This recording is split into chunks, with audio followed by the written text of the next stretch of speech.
یا ایھا الذین آمنوا، اے ایمان والو، لیبلونکم اللہ بشیء، اللہ تعالیٰ ضرور بضرور تمہارا امتحان لے گا، بشیء من الصید، شکار کے ذریعے، تنالہ ایدیکم ورماحکم، تمہارے ہاتھ اس شکار تک پہنچ رہے ہوں گے اور تمہارے نیزے بھی اس شکار تک پہنچ رہے ہوں گے، لیکن تمہیں شکار کرنا حرام ہوگا۔ تو ایسا ہوا سن 6 ہجری، صحابہ کرام عمرے کا احرام باندھ کر نکلے، 1400 صحابہ کرام حدیبیہ کے مقام پر پہنچے تو کافروں نے راستہ روک دیا اور آگے جانے نہ دیا اور عمرہ نہ کرنے دیا۔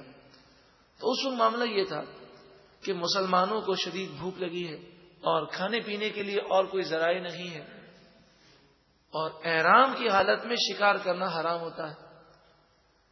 تو شکار ان کے گھوڑوں پر گرنے لگے، ان کے نیزوں پر گرنے لگے، یہاں تک کہ عالم یہ تھا کہ شکاری پرندے یعنی جن کا ہم شکار کرتے ہیں تو وہ اس طرح قریب آ گئے کہ صحابہ کرام اس کو آرام سے اٹھا کر پکڑ سکتے ہیں، مگر آزمائش کہ شکار کرنا حرام اور جو چیز کھانا حلال ہے وہ مل نہیں رہا، تو اللہ تعالیٰ نے مسلمانوں کی آزمائش فرمائی، لِيَعْلَمَ اللَّهُ مَن يَخَافُهُ بِالْغَيْبِ، تاکہ اللہ تعالیٰ ظاہر فرمائے لوگوں کو کہ کون اللہ سے بن دیکھے ڈرتا ہے۔ مسلمانوں نے اپنے ہاتھوں کو شکار کی طرف نہ بڑھایا اور شکار نہ کیا، بھوک کو برداشت کیا، بھوک کو برداشت کرتے رہے۔ ہمارے لیے اس واقعے میں درس ہے کہ انسان کی آزمائش ہوتی ہے، حلال ڈھونڈنے سے نہیں ملتا اور حرام پاؤں میں آتا ہے۔ اس وقت بندہ اگر حرام کو ٹھکرا دے اور حلال کو اختیار کر لے، کچھ دنوں کی تکلیف برداشت کر لے اور حرام میں مبتلا نہ ہو، تو اللہ تعالی اسے غیب سے روزی کے اسباب مہیا فرما دیتا ہے۔ جتنی روزی لکھی ہے وہ ضرور ملے گی، اس سے پہلے موت نہیں آئے گی، مگر کچھ وقفے کے لیے آزمائش ہو جاتی ہے اور اکثر لوگ اس آزمائش میں ناکام ہو جاتے ہیں اور پھر وہ تھوڑا عرصہ تو برداشت کرتے ہیں، پھر کہتے ہیں کیا کریں مجبوری ہے، تو وہ حرام نوکری پہ بھی لگ جاتے ہیں اور حرام کاموں میں ملوث ہو جاتے ہیں۔ اور حقیقت یہ ہے کہ جتنے ڈاکو ہیں، کبھی ڈاکوؤں کے قریب جا کر ان کا انٹرویو لیجئے تو ان میں سے کئی ایسے کہیں گے کہ ہم نے حلال روزی کے لیے تلاش کی، جب کچھ نہ ملا تو مجبوری میں ڈاکوؤں کے ساتھ ہو گئے۔ تو شریعت میں ایسی مجبوری قابل قبول نہیں ہے، یہ آزمائش ہے۔ انسان کو چاہیے کہ ان آزمائش کی گھڑیوں میں وہ یہ نیت کرے کہ میں بھوکا رہوں کوئی بات نہیں، میں پیاسا رہوں کوئی بات نہیں، میں اپنے بچوں کو دنیاوی آسائش نہ کرا سکوں کوئی بات نہیں، لیکن میں کبھی بھی حرام کی طرف نہیں جاؤں گا۔ اللہ تعالی مسلمانوں کو بھروسہ عطا فرمائے اور حرام سے اور ناجائز کاموں سے محفوظ فرمائے۔ فمن اعتدى بعد ذلك، پس جو کوئی اس کے بعد زیادتی کرے اور حرام میں ملوث ہو جائے، فلہ عذاب علیم، پس اس کے لیے دردناک عذاب ہے۔ یا ایھا الذین آمنوا، اے ایمان والو، لا تقتلوا الصید وانتم حرم، جب تم احرام کی حالت میں ہو تو شکار نہ کرو۔ ومن قتلہ منکم متعمدا، اور جو تم میں سے حالت احرام میں جان بوجھ کر شکار کر لے، فجزاء مثل ما قتل من النعم، تو اس کی سزا یہ ہے کہ جس جانور کو اس نے شکار میں قتل کیا، اس جانور کی قیمت وہ کفارے میں ادا کرے۔ میں ایک مثال سے آپ کو سمجھاتا ہوں کہ کوئی شخص عمرے کے لیے گیا، اب جگہ جگہ کبوتر اسے نظر آتے ہیں، احرام کی حالت میں کبوتر کا شکار کرنا یہ حرام ہے۔ بالفرض سمجھانے کے لیے عرض کرتا ہوں کہ کسی کو طبیب نے کہا کہ کبوتر کا خون جو ہے تو اپنے ہاتھ پر ملے گا، تو تیرے ہاتھ میں جو کمزوری ہے دور ہو جائے گی. اس کو وہیں پر وہ چیز یاد آ گئی. اس نے کہا بہت زیادہ کبوتر ہیں, ایک کبوتر پکڑا اور اسے ذبح کر دیا. احرام کی حالت میں اگر کیا تو اب اسے اس کبوتر کا کفارہ ادا کرنا ہوگا. اب وہ وہاں پہ معلوم کرے گا کہ اس کبوتر کی قیمت کیا ہے. جب وہاں کے لوگ اسے بتائیں گے بھئی یہ کبوتر 10 ریال کا ہے کہ 100 ریال کا ہے کہ 1000 ریال کا ہے, جو بھی اس کی قیمت ہو, اس قیمت کو اسے صدقہ کرنا ہوگا. یہ ایک مثال سمجھائی. اس زمانے میں ہرن ہوتے تھے, چاروں طرف جنگلات ہوتے تھے, لوگ احرام کی حالت میں ہوتے, تو انہیں منع کیا گیا کہ احرام کی حالت میں تم جب محرم بن گئے تو تم سے تمام شکاری جانوروں کو امن ہونا چاہیے. تم نہ ہرن کا شکار کر سکتے ہو, نہ نیل گائے کا شکار کر سکتے ہو, نہ خرگوش کا شکار کر سکتے ہو. ہاں, جو شکاری جانور نہیں ہے, یعنی جن کا شکار نہیں کیا جاتا, گائے ہے, بیل ہے, اسی طرح مرغی ہے, اسی طرح بطخ ہے, اسی طرح بکری ہے, دمبا ہے, تو ان جانوروں کو احرام کی حالت میں پکڑنا اور انہیں ذبح کرنا یہ جائز ہے. لیکن جو جانور عموماً شکار کیے جاتے ہیں ویسے ہاتھ میں نہیں آتے, اور کبوتر بھی اس میں داخل ہے, چڑیا بھی اس میں داخل ہے, کہ اس کا پھر کفارہ بھی دینا ہوگا اور توبہ بھی کرنی ہوگی. اس کا فیصلہ قیمت کا کون کرے گا؟ یحکم بہ ذوی عدل منکم, تم میں سے 2 انصاف کرنے والے سمجھدار فیصلہ کر کے بتائیں گے کہ اس کی قیمت یہ ہے. ہم اپنے طور پر کبوتر کی یا چڑیا کی قیمت کا تعین کر لیں تو ہمیں اجازت نہیں ہے. جو اس کی قیمت کے بارے میں معلومات رکھتے ہیں اور نیک شخص ہیں وہ بتائیں گے کہ اس کی احتیاطاً یہ قیمت بنتی ہے, آپ اتنا کفارہ ادا کریں. اب سوال یہ ہے کہ اس رقم کو وہ کس طرح خرچ کرے. تو فرمایا ہدیم بالغ الکعبۃ. ایک صورت تو یہ ہے کہ وہ حرم شریف میں اس رقم کی قربانی کر دے. اگر اس سے بکری یا دمبا یا بھیڑ آ جاتا ہو تو اس رقم سے حرم شریف میں ہی دم ادا کر دے اور اسے ذبح کر دے. او کفارۃ طعام مساکین, اور اگر یہ کیفیت ہو کہ اس کی رقم ایک بکری سے کم بن رہی ہے تو پھر وہ یہ کرے کہ غریبوں میں اس رقم کو اس طرح تقسیم کرے کہ ہر ایک کے ہاتھ میں اتنی رقم آئے جو صدقہ فطر کی رقم ہوتی ہے. مکہ مدینے میں صدقہ فطر کی رقم تقریباً 3.5 ریال 4 ریال ہوتی ہے, اور پاکستان میں صدقہ فطر کی رقم تقریباً 40 روپے 45 روپے بنتی ہے. تو جو بھی رقم ہو, اگر وہ وہاں پر ادا کرے گا تو وہاں کے حساب سے دے گا, یہاں پر ادا کرے گا تو یہاں کے حساب سے دے گا. مطلب یہ کہ مثال کے طور پر 400 روپے بنے تو 40 روپے 10 مسکینوں میں تقسیم کر دے. 800 روپے بنے تو 40 روپے وہ 20 مسکینوں میں تقسیم کر دے. تو یہ جو تقسیم ہوگی اس رقم کی تقسیم اس طرح ہوگی کہ کم از کم ایک غریب کو صدقہ فطر کی رقم سے کم نہ ملے. زیادہ مل جائے تو کوئی حرج نہیں. مسئلہ پھر ذہن میں رہے, احرام کی حالت میں اس نے شکار کر لیا تو اس شکار کی قیمت کا تعین وہاں کے 2 نیک لوگ کریں گے, اور پھر وہ قیمت اگر بکری کی قیمت تک پہنچتی ہے تو افضل یہ ہے کہ وہ وہاں پر دم دے دے حرم شریف میں بکری کا, اور اگر وہ دم دینا نہیں چاہتا یا قیمت اس سے کم ہے تو وہ اس رقم کو غریبوں میں تقسیم کر دے. وہاں بھی کر سکتا ہے, یہاں آ کر بھی کر سکتا ہے. جب غریبوں میں تقسیم کرے گا تو کم از کم ہر غریب کو صدقہ فطر کی رقم ملنی چاہیے.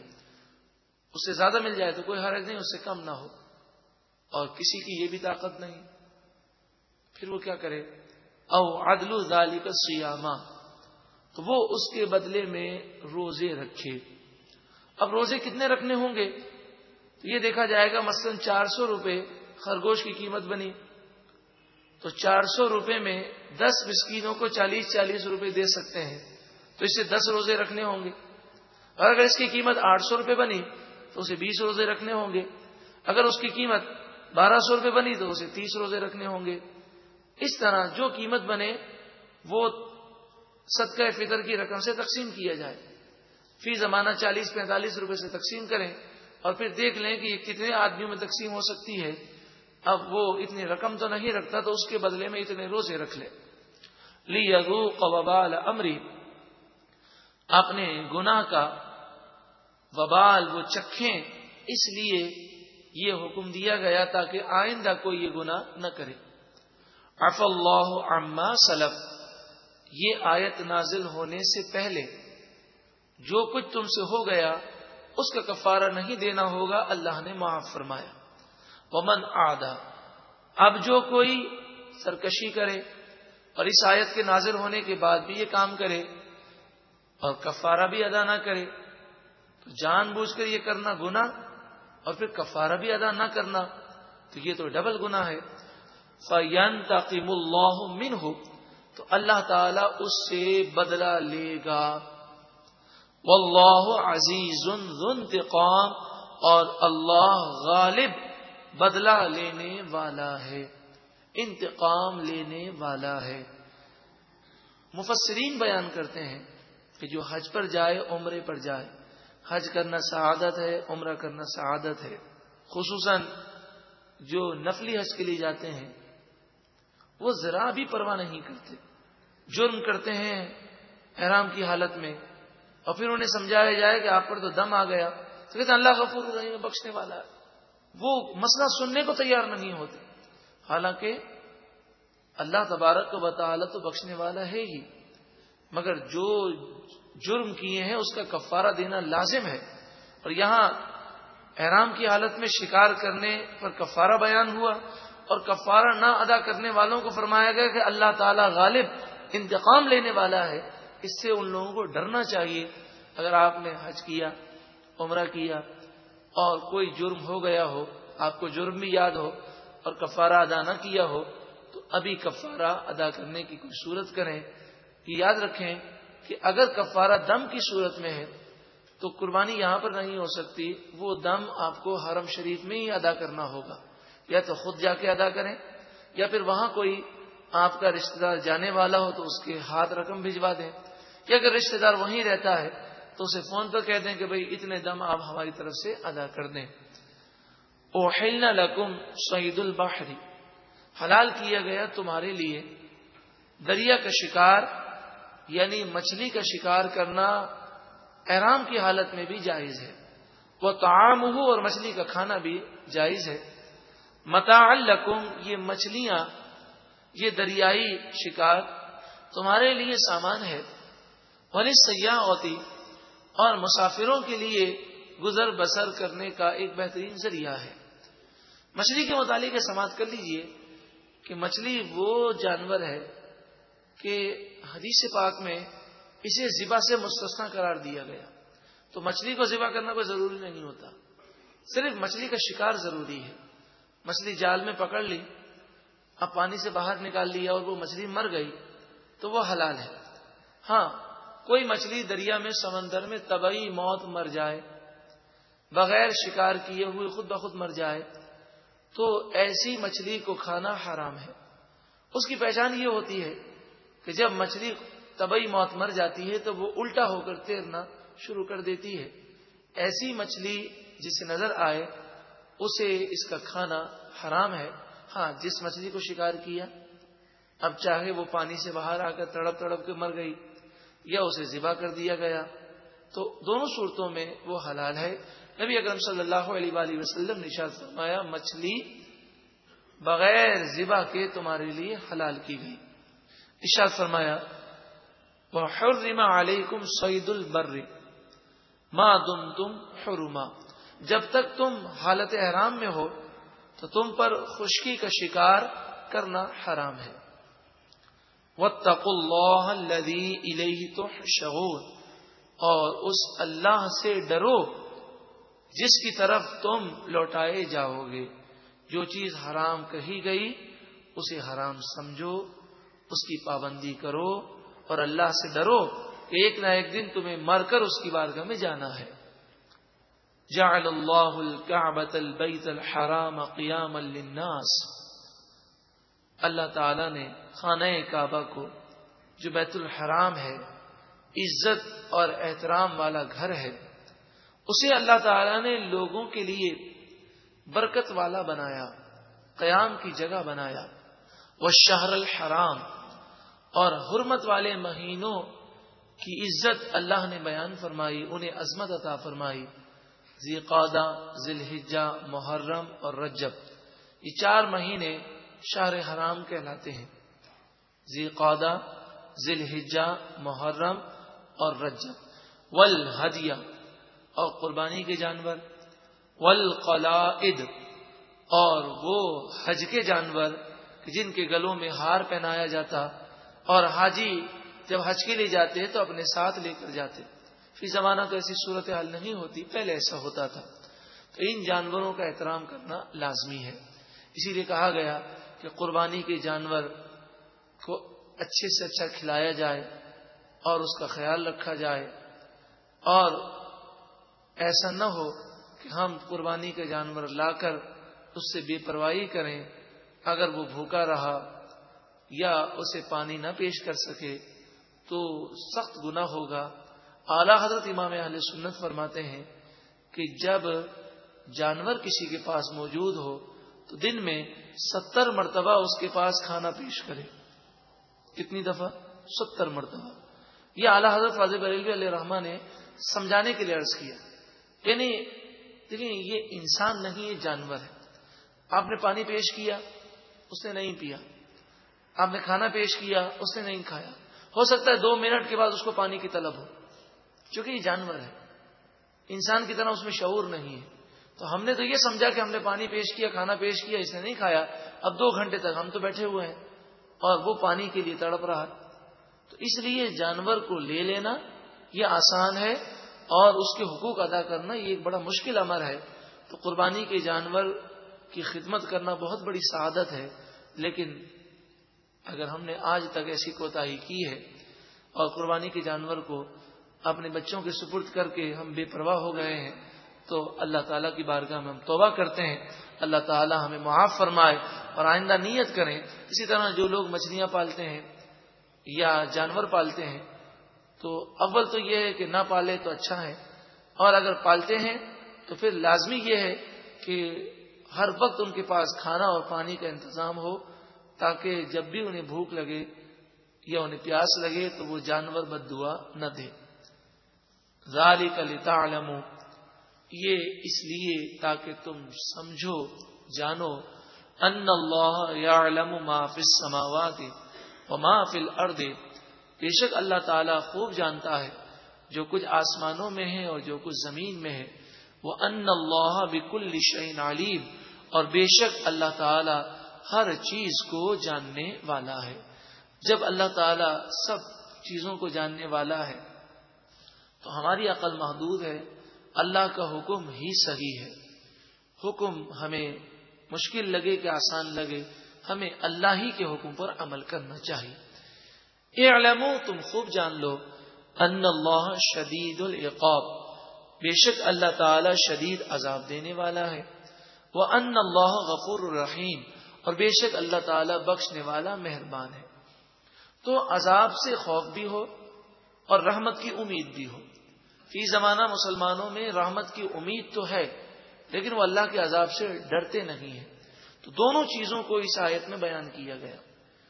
ما علی الرسول الا البلاغ، رسول اللہ صلی اللہ علیہ وسلم پر تو صرف پہنچا دینا ہے، آپ نے پیغام پہنچا دیا۔